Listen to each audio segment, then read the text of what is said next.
Thank you. Happy.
নিশ্চিতভাৱে বেলফৰ দেৱালয় আহিলে মনত এটা মানে বেলেগ ধৰণৰ এটা শান্তি আৰু ফূৰ্তিৰ অনুভৱ সদায় হয় আৰু ইয়াতে এতিয়া কালভৈৰৱ বাবাৰ মূৰ্তি আৰু মন্দিৰো আমাৰ প্ৰাণ প্ৰতিষ্ঠা কৰা হৈছিল 31 জানুৱাৰী তাৰিখে আৰু দেখিছোঁ যে ভক্তপ্ৰাণ ৰাইজ আজি বহুত আছে আৰু আজি মেট্ৰিক পৰীক্ষাৰো প্ৰথম দিন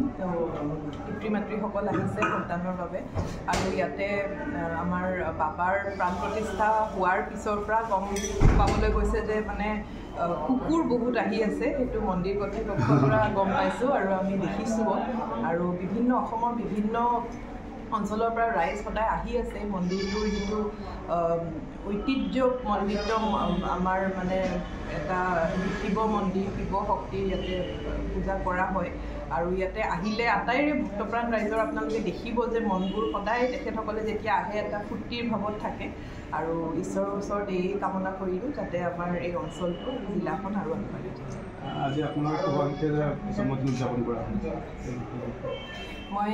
মন্দিৰ কৰ্তৃপক্ষক ধন্যবাদ জনাইছোঁ নিশ্চয় ঈশ্বৰৰে আশীৰ্বাদ যে আজি মই আহিছিলোঁ পূজা কৰিবলৈ তেখেতসকলে গম পালে যে আজি বাৰ্থডে হয় বুলি আৰু তেখেতসকলে ধুনীয়া আয়োজন এটা কৰিছে আৰু বিশেষভাৱে মই ভাবোঁ যে এইটো